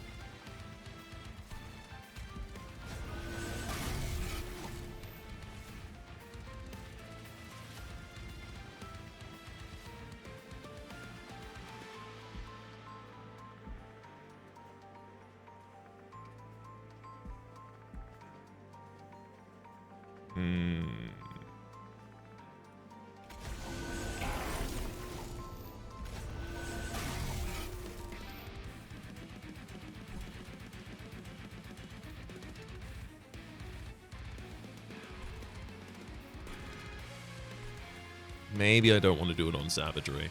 Because I can just sap the ever-loving hell out of you, which is going to invalidate your damage no matter whether you have Rage or Multi-Strike. Whereas this bottom line is going to give me two different tolls at the moment. It's going to give me a huge amount of corruption to the God of the Unnamed. Like, that could threaten death in the future.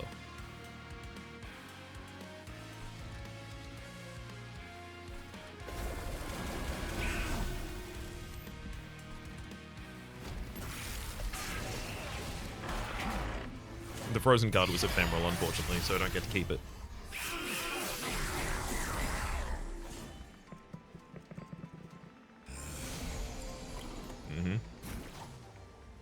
We survive against the Chosen Assassin in the back line. Unfortunately... Wait, no, Incant Seal. I can incant enough times on the bottom line for you to survive. Great. I need to cast 2 spells on this mid line in order to play Shield of Wing afterwards. Wait, I also don't want to hit the Guardian's Amulet here. I don't want them weakened.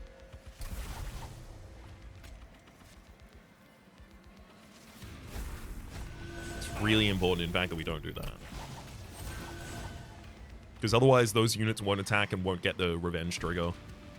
So now it's bottom line, and then use offering tokens and guardians, and we're perfect. We've got two of our offering tokens are out and 2 of our guardian amulets are out, and now we can actually combo cast them.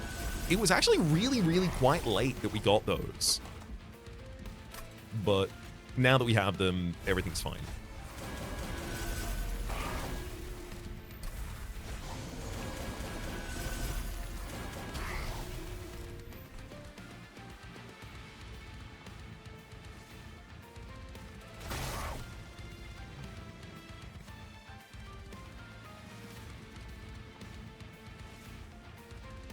I should probably also throw some weakness on the top line.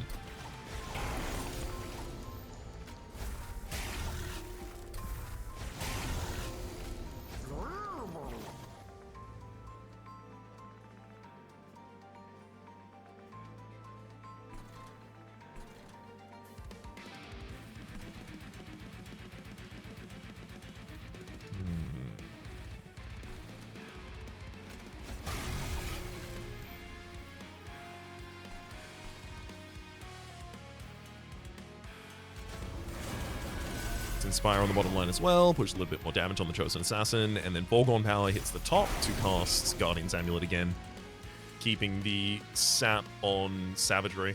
So yeah, you can loot, you can gain more multi-strike, but it's going to be 2 times 5 rather than 2 times 25.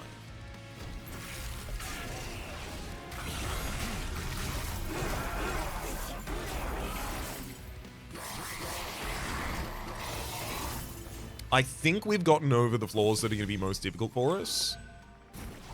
I think even if they play like a Incant blocking floor, it's not really going to have an impact. That's the word I was looking for there. Not really going to have an impact on us anymore. Our lines have built up enough to be pretty self-sufficient.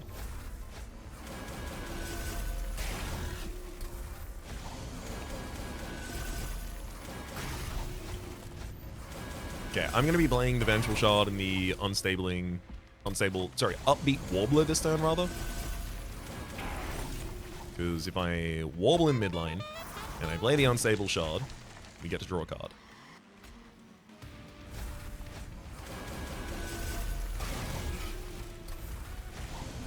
Entropy on the bottom line is now dealing no damage. Savagery is 5 damage lower than 0 at the moment.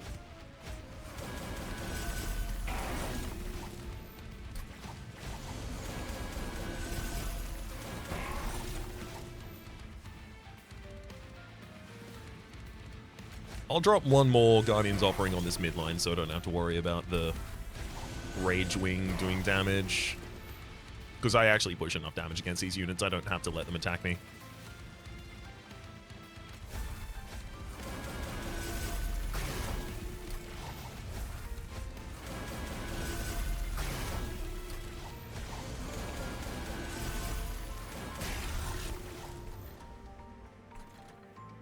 And heck, I'll just play it again.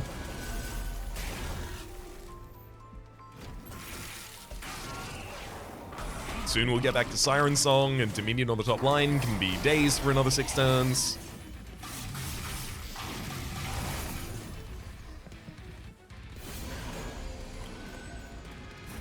Yeah, see, the Incant block has just come out, but we're just going to quickly kill all of that. No problem with it whatsoever. And I'm just going to move my Incants to the next floor.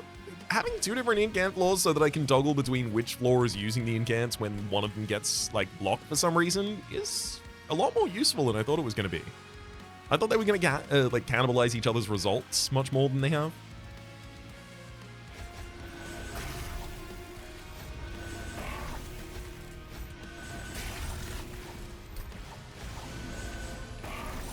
Here we go. Get dazed.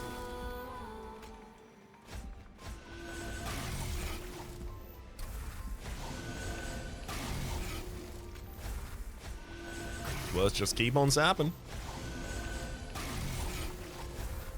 Keep on keeping on. Come on, come on, come on, come on. I mean, the Siren of the Sea is getting 6/6 every time.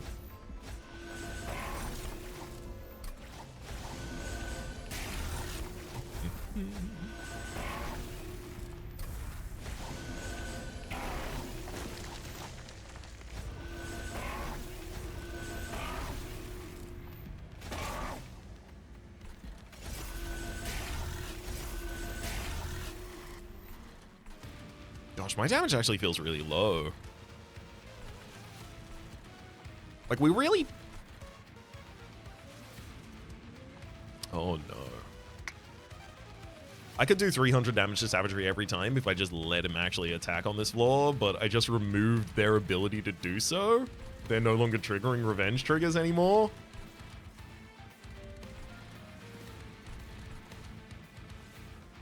It'll be slow going. I will win this way, but I do kind of regret the amount I've sapped him now. I hope you become more powerful soon, sir. I need you to fix the mistakes I made at you. Granted, this bottom line, I'm never going to want you to have damage. And this is also the line that I most want to trigger as many Incants as possible on, because the Frostbite is going to be a significant part of how we take down Entropy in the backline.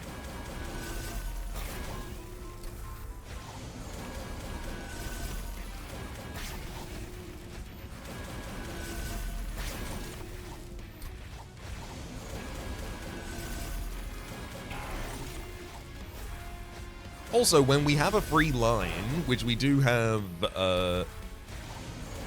is it before or after? I guess it's after Savagery cycles down to the bottom. We have free line for 1 round, and in that free line, Siren gets the hit for 600 damage, so that's useful as well.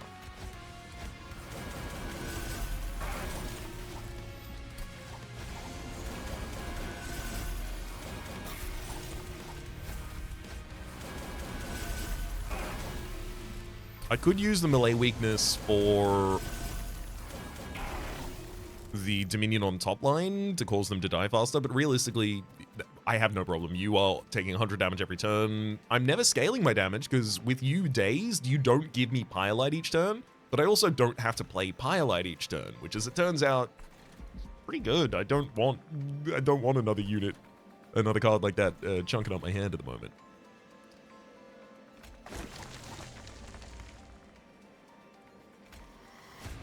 So I'll give melee weakness to Entropy.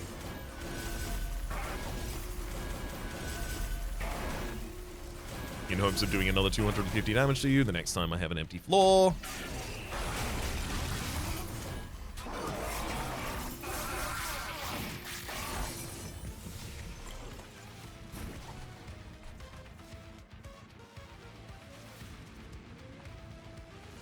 I mean, again, I do want to incant as much as possible on the bottom floor. I've sapped you so much that you're just not going to do any more damage. Like, your damage right now is 1429. You have negative 60. So you're never dealing damage for the rest of this combat. So at this point, I may as well just give you as many incants as possible to give you as much frostbite as possible to hasten the rounds as much as possible. I just wish it was slightly faster. I'm sorry, I don't have much to say. There's very little to say when you're just waiting for the resolutions of the things that you have been intending to do and saying that you're going to do for the last hour and a half.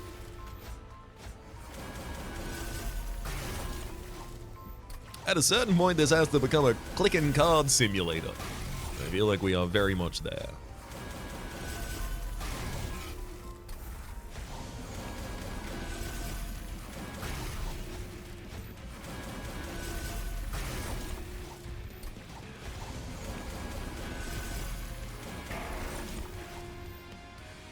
If you're wondering why this is as ridiculous as it is, it's because there's so many things that are going on. Like, Offering Token. It has 0 Ember as a cost, because its real cost is card advantage in hand. Guardian's Amulet. It has a high cost, because it's very powerful. But if you can bypass that cost, it's suddenly one of the most efficient spells to be playing, and especially one of the most efficient spells to be discarding. And also, Spell Chain and Holdover on both of them. Incant Seal, like, it's ridiculous. Truly, truly ridiculous run. Just wish it was resolving very slightly faster. Stays you for another 12 turns, sorry, another 6 turns to get you up to 12 turns.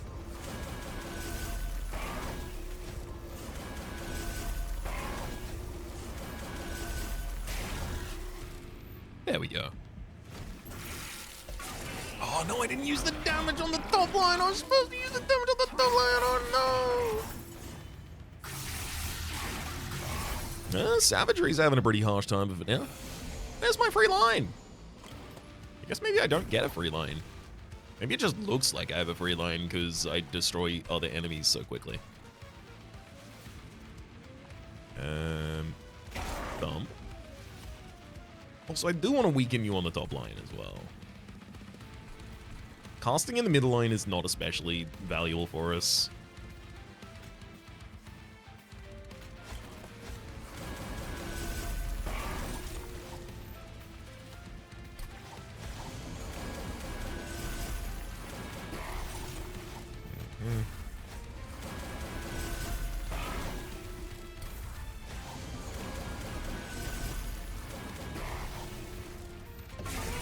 Sing that song more.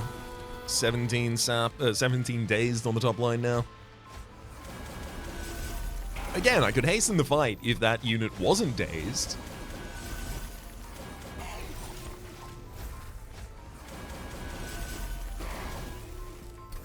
then I'd have Pyrelite, I'd be scaling the damage dealt to them, I'd get an extra attack every single turn, but also, what if I didn't do that? What if I just did this instead? What if I just very slowly ground my way inevitably, inexorably towards victory?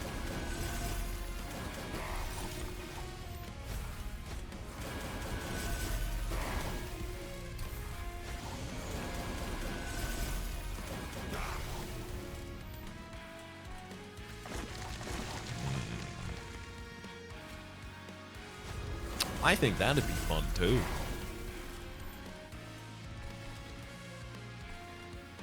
You know what?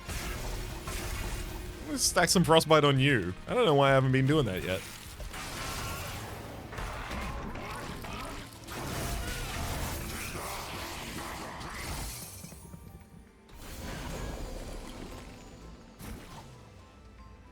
Ah, the Chosen Herald is down here, silencing our abilities. Thankfully, the Siren of the Sea is large enough that I just destroy their line anyway.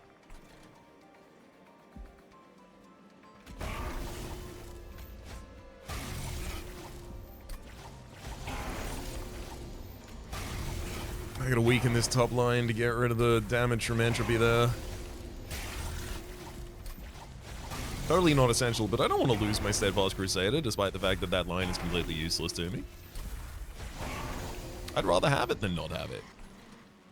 Okay, I feel like I'm probably going to need more damage on Dominion over our other options.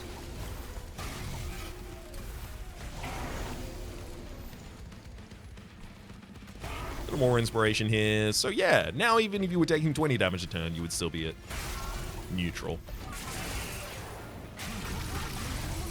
Savagery down!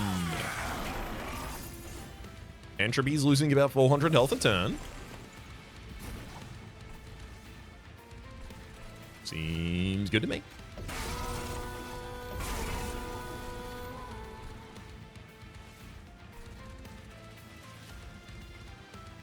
This Chosen Herald just has stealth to be able to get past all of our units. That's fun. I can't do anything about you. You're just hidden from me and doing... Oh, all right. Now, yeah, you would have prevented the Incant Frostbite, so I can't do anything about you right now. I just have to watch you. Just got to admire. Okay, yeah.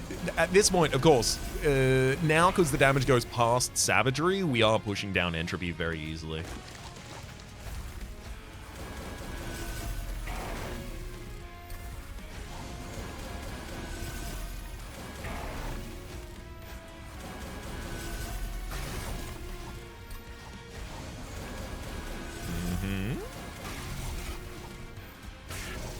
Throw the challenge on the top line. Frostbite and challenges will go up there.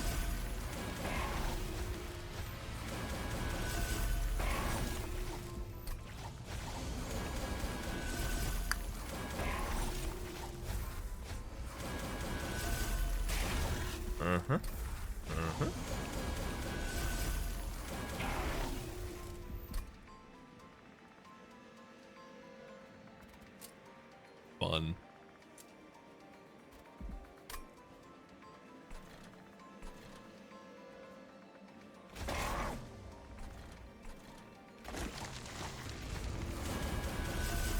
I should remember to look at the Siren of the Sea like that in the in-deck modify so that I can see the modified version of the card. Because then the thumbnail has both like, oh, I got these upgrades on the card, but also how did I make the stats that high? Like it has like a both, oh, cool thing in the thumbnail, wow, kind of thing. And also the, what, but how did that happen? Rather than kind of being very self-explanatory, which I sometimes veer on the way of making my thumbnails. All right. Well, I can do this time.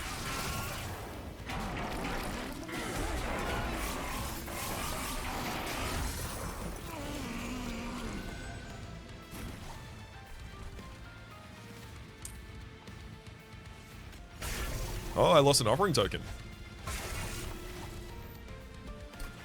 That'll be fine. I'm literally doing my incants now on the top floor so that I can do 2 damage to you every time. Like, that's how minimal this is. Chosen Herald. I can't even kill you.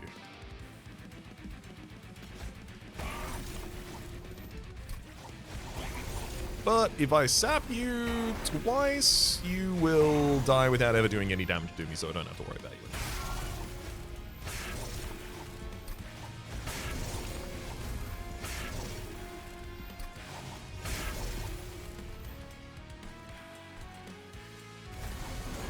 Righto. Ooh, I let them give curses to me. I might have been a bit premature in trying to plan towards the ending there. Probably should have still played some upkeep for the bottom line. Oh, I just realized what I'm supposed to do.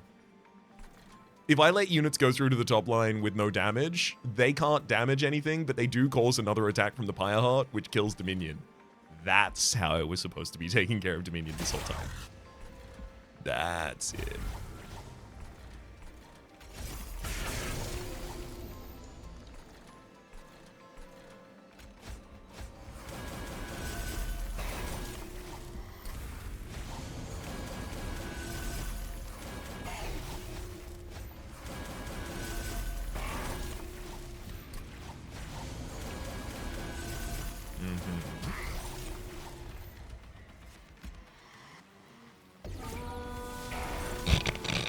You gonna send him past that floor? What?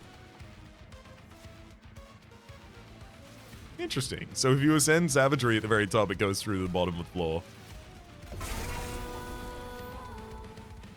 Fun. I mean, that just puts you in a position to continue getting sapped.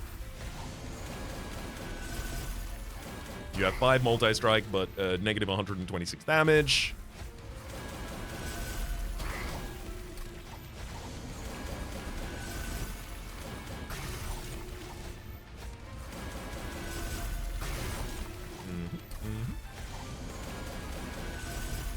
Everyone's dying to their frostbite on the bottom line now.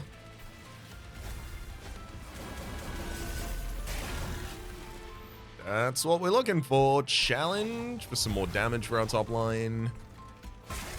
There we go. Now we're like 2 turns away from that resolving. Love to see it.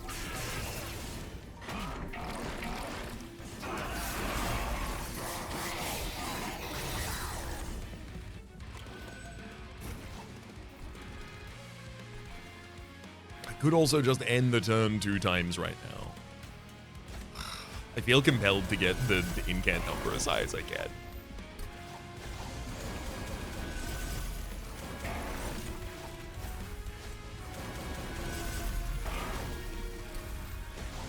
I'm afraid I must do this. Only knowing that there are only 2 turns left. And also, if I do draw into the right card, there's not even 2 turns left.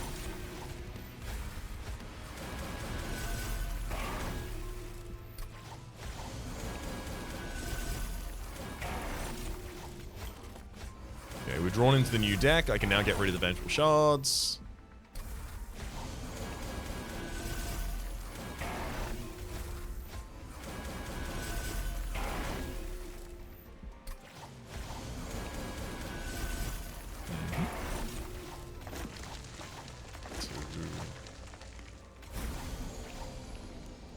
Oh, a Scourge and a Curse as well. Right, so I played 2 different with those and got the Versatile Empstart to trigger. Nice.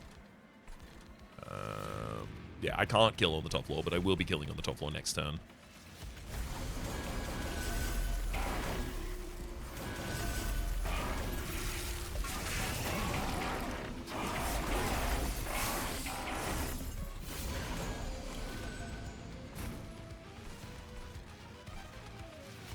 All right. Now it's just how many spells can you cast this turn? How big can you get the funny number? 666 on the health of the Siren of the Sea.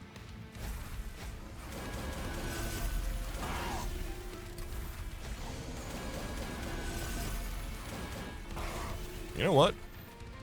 Come back here. You get dazed more.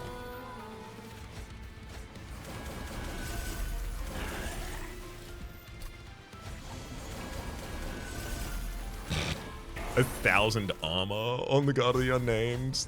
And also Titanite, by the way, so effectively 2,000 armor.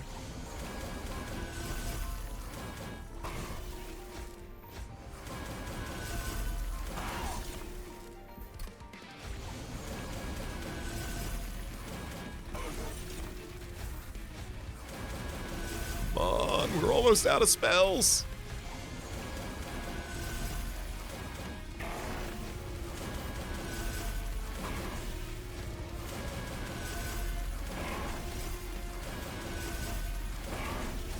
Oh, we even get to play all of the foregone vows at the very end. Yes.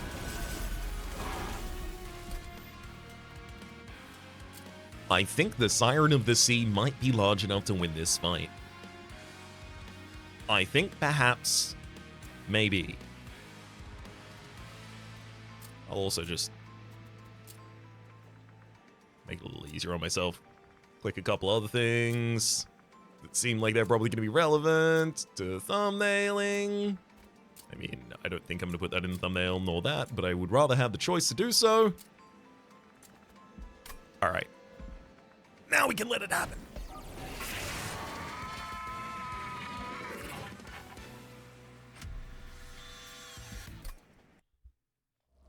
I do apologize. I feel like effectively, maybe like 10 minutes of that final fight was just setting up for a thumbnail. I could have ended a lot of turns much earlier than I did if I really wanted to expedite the... or expedite, rather. Lodestone Totem could have helped. 3 Amber, 1 Size on Incant, apply sap 1 to enemy units. Rules of Containment, enemy units enter with Frostbite and Stygian Guard level 9 as well. Gifts Regard, 3 Amber, draw 3 spells and apply Consume, plus 30 magic power and and 0 cost to them. We also master 4 new cards over the course of this run. All in the Stygian Guard.